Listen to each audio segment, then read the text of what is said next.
रात के 3:30 बजे मैं और आलियान भाई हुसैनाबाद की सड़कों पर खड़े ये सोच रहे हैं कि भाई यहाँ आ तो गए, मगर अब यहाँ आए हैं तो खाएं क्या। इसीलिए फौरन मैंने सोचा कि भाई चलो जीडीसी चलते हैं, वहाँ के जानवर बड़े अच्छे आए हुए हैं।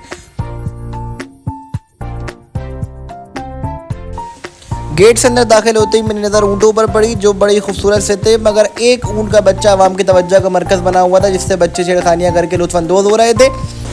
चारों तरफ अवाम को ऊँट उन्होंने घेरा हुआ था, मगर ये ऊँट लेकर लग नहीं रहा था कि ये कराची के, लग रहा था किसी इंटीरियर सिंध के हैं, क्योंकि ये ऊँट की जो नस्ल है ये यहाँ नहीं पाई जाती। और आप देख सकते हैं कि ऊँट बड़ी साइज़ में मौजूद थे।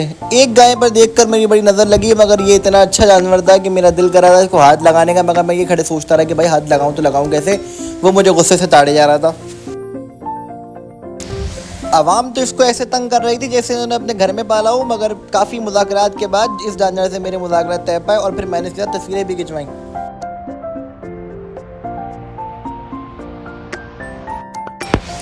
जानवर और भी मौजूद थे जो सिंगों के अंदर भी बड़े थे और साइज के अंदर भी बड़े थे। लग रहा था जीडीसी वाले तमाम सिंह के जानवर यहीं लेकर आ गए, वहाँ के लिए कुछ भी नहीं छोड़ा।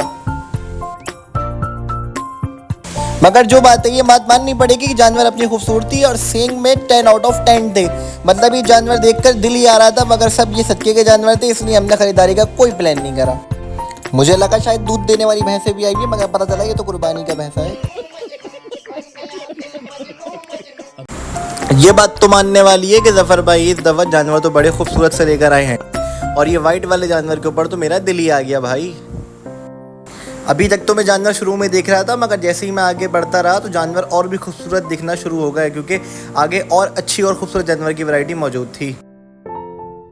बड़े जानवरों के साथ साथ ये छोटे जानवर भी मौजूद थे जो बहुत खूबसूरत से लग रहे थे। दुम्बे और बगरे तो मुझे वैसे भी बहुत पसंद है। जिसको देखने के लिए हम आए थे वो था ये इसका सिब्बी मेला विनर।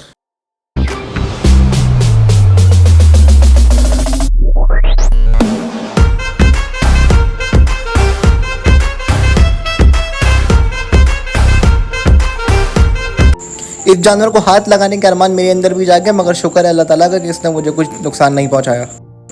जानवर ब्लैक रंग का हो और खूबसूरत ना हो ऐसा हो ही नहीं सकता। ये वो जानवर है जो बैरियर के बिल्कुल सामने बंधे हुए थे, और ये खूबसूरती और वजन में अपनी मिसाल आप थे भाई साहब। ये जानवर बड़े खूबसूरत से थे। इनमें ये जो व्हाइट और ब्राउन कलर का जानवर खड़ा हुआ था, इसकी खूबसूरती देख देख कर तो मेरा दिल ललचा रहा था, और मैं सोचा था भाई साहब इसको घर ले जाऊँ। बात तो सही है। छोटी नस्ल का ये जानवर आवाम की तवज्जो का मरकज़ बना हुआ था, क्योंकि तमाम बड़े जानवरों में सिर्फ एक ही छोटा सा जानवर था। ऐसा नहीं है कि अदाकारी सिर्फ इंसानों में बसी हुई है, बल्कि जानवरों के अंदर भी कूट कूट कर भरी हुई है। ये जानवर बज़ाहिर 3 टांगों का दिख रहा था और ऐसा लग रहा था कि ये मर गया है, मगर एक इंसान इसको जगाने की बार बार कोशिश करे था, और जब ये जागा तो इसके हालात देखें। जागा जागा चोली के पीछे कसम से यार हमें तो कर दिया यार। इतनी दूर से दोगे तो एक टांगी नहीं हो सकती। अबे यार उन्हें 5 मैंने वो वैसे आपको लग रही थी।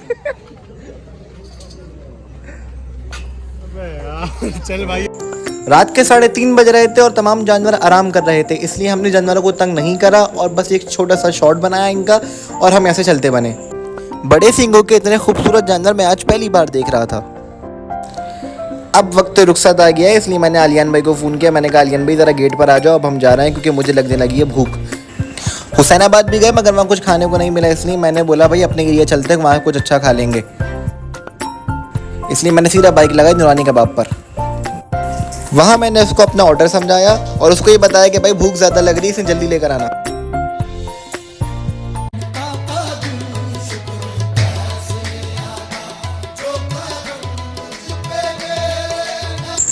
खाना खत्म करने के बाद मैंने घर वालों के लिए पार्सल लिया और निकल गया अपने घर को। उम्मीद करता हूँ आपको आज का व्लॉग पसंद आया होगा।